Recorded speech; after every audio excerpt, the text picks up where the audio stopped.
Hi guys, एक बार फिर से स्वागत है आपका हमारे YouTube channel Sonu competition classes पे। So guys, Rajasthan police constable के लिए हमारी जो सब्जेक्ट चल रही थी हिस्ट्री में, जिसमें हमने काफ़ी इंपॉर्टेंट क्वेश्चनों को, इंपॉर्टेंट टॉपिक्स को देखा है। सो आज का जो हमारा टॉपिक रहने वाला है वो है राजस्थान के प्रमुख राजवंशों का इतिहास। अभी हम आज के टॉपिक में राजवंशों के इतिहास के ऊपर डिस्कस करेंगे। जैसे कि गाइज, आज का जो हमारा दौर है वो जो हमारा भारत है वो एक लोकतंत्रात्मक गणराज्य है, जिसमें क्या है, जनता के द्वारा अपने शासक को चुना जाता है। जनता के लिए अगर लगता है जनता कि भाई ये हमारे हित में नहीं है, तो जनता उसे हटा भी सकती है। तो पहले क्या होता था, राजाओं का शासन था जो पीढ़ी दर पीढ़ी चलता रहता था। जैसे मान लो आपके दादाजी राजा हुए, उसके बाद आपके पिताजी और उसके बाद आप, है ना। तो उसमें क्या होता था, पहले किसी अदर पर्सन को, किसी अदर व्यक्ति को शासक नहीं बनाया जाता था। तो अभी जो आज के टॉपिक में हम बात करने वाले हैं वो राजवंशों के इतिहास के ऊपर बात करेंगे। ओके गाइस, तो अभी स्टार्ट करते हैं, बिना टाइम वेस्ट किए हम अपना फर्स्ट क्वेश्चन देखते हैं। फर्स्ट है, भारतीय इतिहास में 7वीं से 12वीं सदी तक के काल को किस नाम से जाना जाता था? तो 7वीं शताब्दी से लेके मध्य से लेके जो 12वीं शताब्दी तक का काल था उसे किस नाम से जाना जाता था? तो ये हमारे ऑप्शन है, पहला है राजपूत काल, बी है मौर्योत्तर काल, सी है वर्धन काल और डी है गुप्तोत्तर काल। तो इसमें हमारा राइट ऑप्शन क्या हो गया? ए इसमें हमारा राइट ऑप्शन है राजपूत काल। 7वीं शताब्दी से लेकर 12वीं शताब्दी तक का काल था जिसमें राजपूत इतने ज्यादा प्रभावशाली हो गए थे, इन राजपूतों का इतना ज्यादा दबदबा था कि उस काल को क्या नाम दे दिया गया? राजपूत काल या फिर राजपूत युग। तो स्मिथ इतिहासकार हुए, इनका कहना है कि हर्षवर्धन की मृत्यु के पश्चात जो मुगल शासक थे उन्होंने उत्तर भारत के ऊपर अपना आधिपत्य कर लिया था। तो हर्षवर्धन की मृत्यु कब हुई थी? 647 ईस्वी। 647 ईस्वी में हर्षवर्धन की मृत्यु के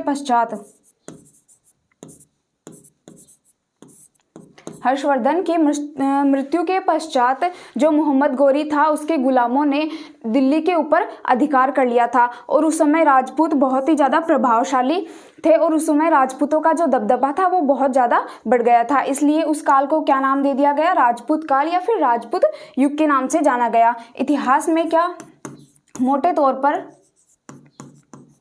इतिहास में 650 ईसा पूर्व से 650 ईसा पूर्व से जो 12वीं, ईसा पूर्व नहीं, ईस्वी, 650 ईस्वी से 12वीं ईस्वी तक का जो काल है वो किस नाम से जाना गया है?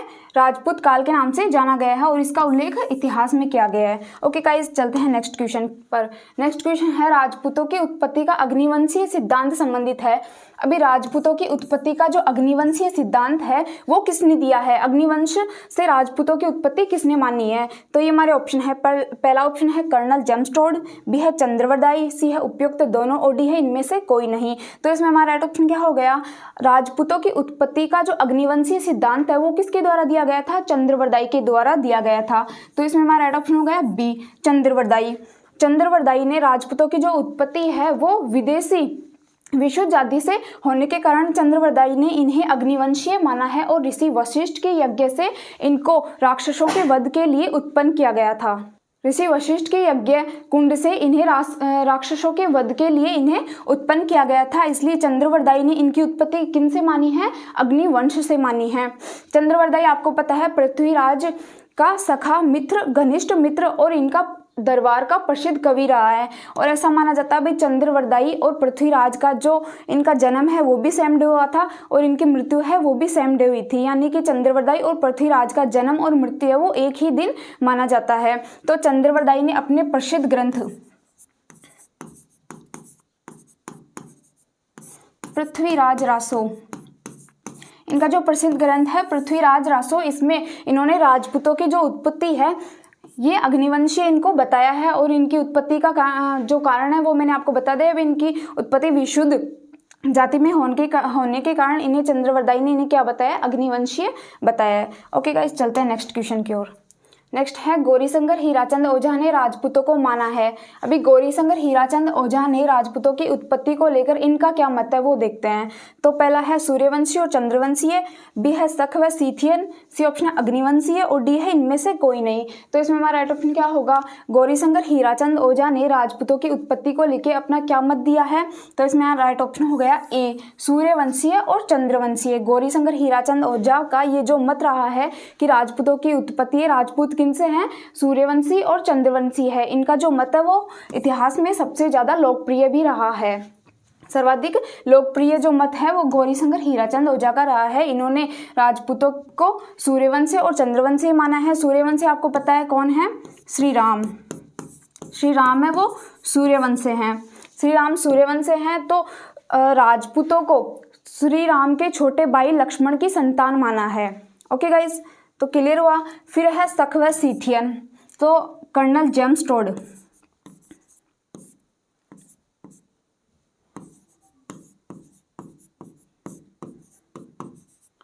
कर्नल जेम्स टोड जो इतिहास राजपूताने के सबसे प्रसिद्ध इतिहासकार हुए हैं, कर्नल जेम्स टोड।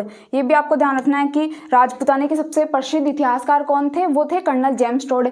इन्होंने राजपूतों को किस वंश से माना, इनकी जो उत्पत्ति है राजपूतों की उत्पत्ति वो किन से मानी है, शक व सीथियन बताया है। कर्नल जेम्स टोड का मानना है कि जो राजपूत है वो विदेशी जाति, जो शक व सीथियन है वो विदेशी जाति है, इनसे इनकी उत्पत्ति बताई है। ओके गाइज, फिर अग्निवंशीय मैंने आपको बताया, अग्निवंशीय चंद्रवरदायी ने राजपूतों की उत्पत्ति अग्निवंश से बताई है। ओके, तो सूर्यवंशी और चंद्रवंशीय का जो मत है राजपूतों की उत्पत्ति को लेके वो है गौरीशंकर हीराचंद ओझा का। फिर शक व सीथियन किसने माना है, कर्नल जेम्स टोड ने माना है। और अग्निवंशीय है चंद्रवरदायी का मत। ओके गाइज, चलते हैं नेक्स्ट क्वेश्चन पे। नेक्स्ट है, निम्न में से किस लेख के अनुसार प्रतिहार राजपूत स्वयं को भगवान राम के भाई लक्ष्मण की संतान बताते हुए सूर्यवंशी होने का दावा करते हैं। तो अभी आपको पता है, पहले वाले हमने क्वेश्चन में देखा था भाई, जो गौरीशंकर हीराचंद ओझा है इन्होंने राजपूतों को क्या माना है, सूर्यवंशी और चंद्रवंशी माना है। तो यहाँ पे आपको जो क्वेश्चन है उसको चेंज करके दिया गया है। तो आप सोच सकते हो भाई, जो एग्जामिनर होता है वो स्टूडेंट का माइंड डाइवर्ट करने के लिए कैसे भी क्वेश्चन को घुमा फिरा के दे सकता है। ओके, तो आपको जो मेन पॉइंट है इसका आंसर वो आपको ध्यान में रखना है। ओके, तो यहाँ पे क्या है कि राजपूत स्वयं को भगवान श्री राम के छोटे भाई लक्ष्मण की संतान बताते हैं और क्या होने का दावा करते हैं, सूर्यवंशी होने का दावा करते हैं। ओके, तो ये जो कथन है, ये जो मत है वो किस लेख में लिखा गया है। तो पहला ऑप्शन है ग्वालियर लेख, बी है बिजोलिया शिलालेख, सी है गोसूडी शिलालेख और डी है उपयुक्त में से कोई नहीं। तो इसमें हमारा राइट ऑप्शन क्या होगा, इसमें हमारा राइट ऑप्शन हो गया ए, ग्वालियर लेख। ग्वालियर लेख में इस बात का उल्लेख किया गया है कि जो राजपूत है वो स्वयं को श्री राम के छोटे भाई लक्ष्मण की संतान होने का दावा करते हैं। और ये किसके द्वारा बताया गया है, ये बताया गया है गौरीशंकर हीराचंद ओझा के द्वारा। ओके, जो स्वयं को सूर्यवंशी मानते हैं। तो इसमें हमारा राइट ऑप्शन क्या हो गया, ग्वालियर लेख। ओके, बढ़ते हैं नेक्स्ट क्वेश्चन की ओर। नेक्स्ट है, बिजोलिया शिलालेख के अनुसार चौहानों की उत्पत्ति किससे हुई है। अभी यहाँ पे चौहानों की उत्पत्ति को लेके हम डिस्कस करेंगे। तो चौहानों की उत्पत्ति किससे हुई है, चलिए देखते हैं हमारे ऑप्शन। पहला है वत्स गोत्रीय ब्राह्मण से, बी है अग्निकुंड से, सी है शक सीथियनों से और डी है क्षत्रिय वंश से। तो इसमें हमारा राइट ऑप्शन क्या होगा, इसमें हमारा राइट ऑप्शन है ए, वत्स गोत्रीय ब्राह्मण बताया गया है। बिजोलिया शिलालेख के अनुसार चौहानों की जो उत्पत्ति है वो वत्स गोत्रीय ब्राह्मणों से बताई गई है। ओके, और जो बिजोलिया शिलालेख है ये चौहान शासक सोमेश्वर के काल का है। ओके, तो आपको ये भी ध्यान रखना है, जो बिजोलिया शिलालेख है वो चौहान शासक सोमेश्वर के काल का है, जो कहाँ पे है, भीलवाड़ा जिले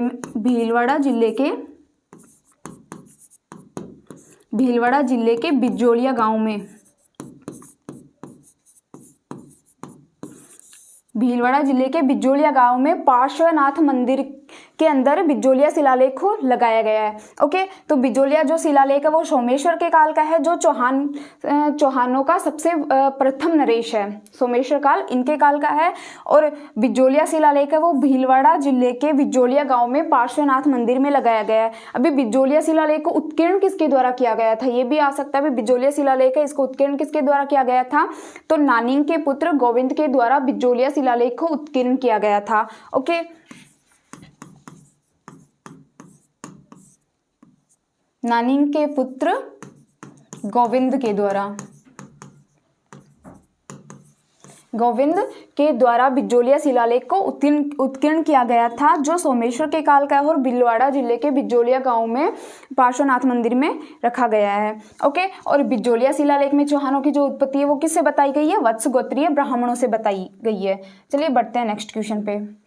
चौहानों का खज्र जाति से उत्पन्न हुआ किसने माना है? तो अभी यहाँ पे चौहानों को खज्र जाति से उत्पन्न किसने माना है? चौहानों की जो उत्पत्ति है वो खज्र जाति से किसने बताई? किस इतिहासकार का ये मत है?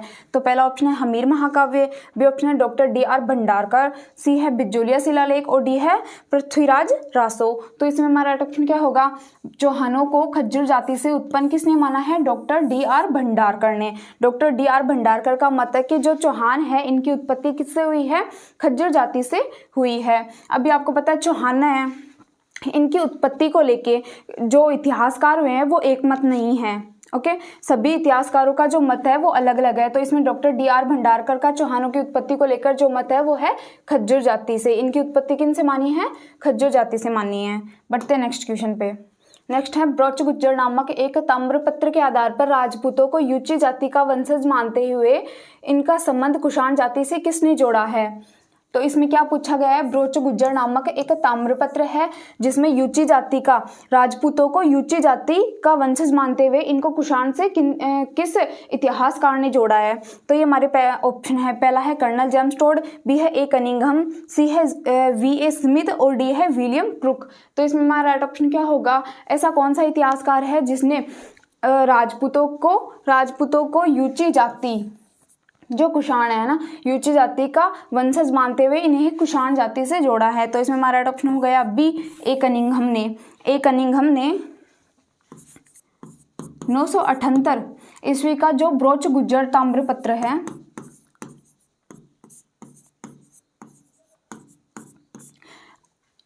कब का? ये 978 ईस्वी के ब्रोच गुज्जर नामक ताम्रपत्र में राजपूतों की जो उत्पत्ति है ए कनिंघम के द्वारा, जिनका पूरा नाम है अलेक्जेंडर कनिंघम।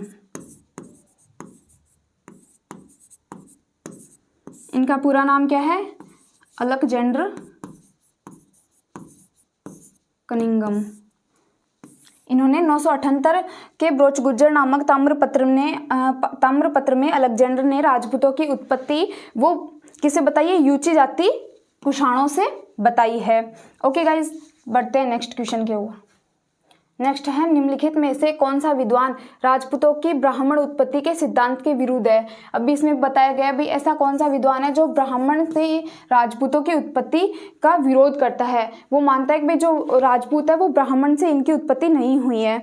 तो देखते हैं हमारे क्वेश्चन ऑप्शंस। पहला ऑप्शन है J.H. ओझा, G.H. ओझा, और बी ऑप्शन है C.V. वेद, सी ऑप्शन है उपयुक्त दोनों और डी है उपयुक्त में से कोई नहीं। तो इसमें हमारा राइट ऑप्शन क्या होगा? इसमें हमारा राइट ऑप्शन है ए और बी, यानी कि उपयुक्त दोनों। तो इसमें हमारा राइट ऑप्शन हो गया उपयुक्त दोनों, सी इसमें हमारा राइट ऑप्शन है। जो G.H. ओझा और C.V. वेद है, इन्होंने राजपूतों की जो उत्पत्ति है वो ब्राह्मण नहीं बताई है, ब्राह्मण की उत्पत्ति को लेके इन्होंने विरोध जताया है। और G.H. ओझा और C.V. वेद इन्होंने राजपूतों की उत्पत्ति किन से बताई है? वैदिक कार्यों से।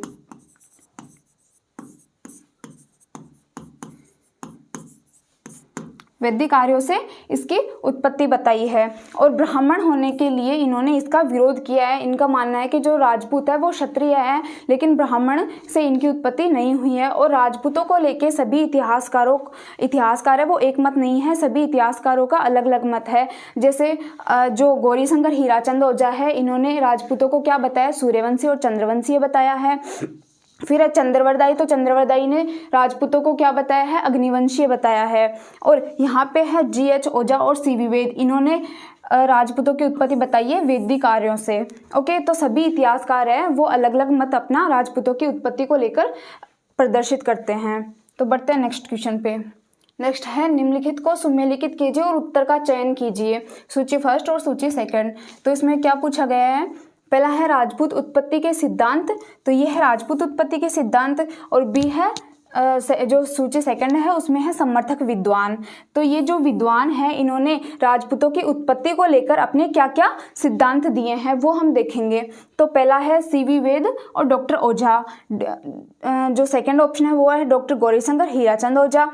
तीसरा ऑप्शन है डॉक्टर देवी प्रसाद चट्टोपाध्याय। और फोर्थ जो ऑप्शन है वो है वीरेंद्र राणा। तो इनका राजपूतों की उत्पत्ति को लेकर क्या सिद्धांत है, क्या इनका मत है? तो पहला क्या है, वैदिक आर्यों की संतान। अभी हमने जो लास्ट वाला हमारा क्वेश्चन था उसमें देखा था, जो वैदिक आर्यों की संतान राजपूतों को किसने बताया, ये मत किसका है?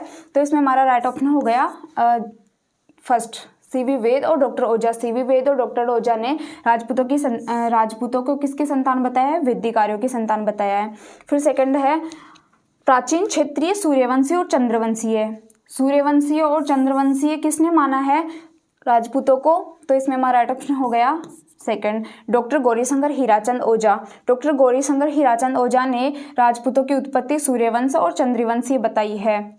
ओके, फिर तीसरा ऑप्शन है मिश्रित उत्पत्ति का मत। मिश्रित उत्पत्ति का मत किसके द्वारा दिया गया है? तो इसमें हमारा राइट ऑप्शन हो जाएगा तीसरा, डॉक्टर देवी प्रसाद चट्टोपाध्याय।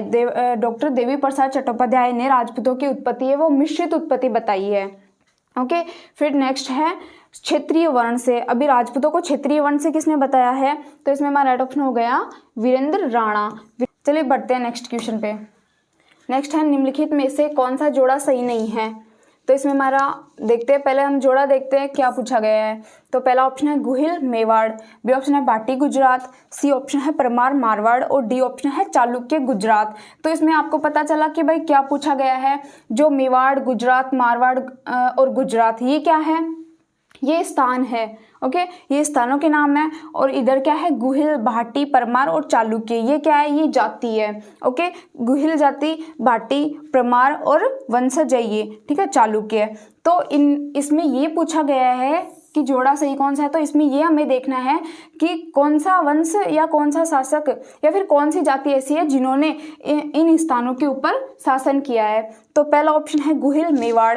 तो गुहिलों का जो शासन रहा है वो मेवाड़ के ऊपर था। तो इसमें हमारा राइट ऑप्शन हो गया ए, गुहिल। जो गुहिल शासक है, गुहिल वंशज है, उन्होंने मेवाड़ के ऊपर शासन किया है। फिर भी ऑप्शन है बाटी गुजरात। तो बाटी जाति ने भी गुजरात के ऊपर शासन किया था। तो ये जोड़ा भी सही है। फिर तीसरा है परमार मारवाड़। तो ये ऑप्शन हमारा सही नहीं है। इस क्वेश्चन को देखते हुए तो सही है, बट वैसे जो परमार जाति है, जो परमार वंशज है, इन्होंने मारवाड़ के ऊपर शासन नहीं किया था। इनका शासन किसके ऊपर रहा है? परमारों का शासन रहा है राजस्थान में, जालोर,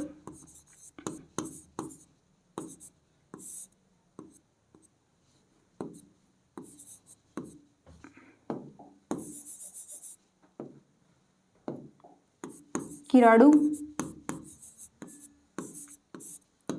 जालोर, किराड़ू, मेवाड़,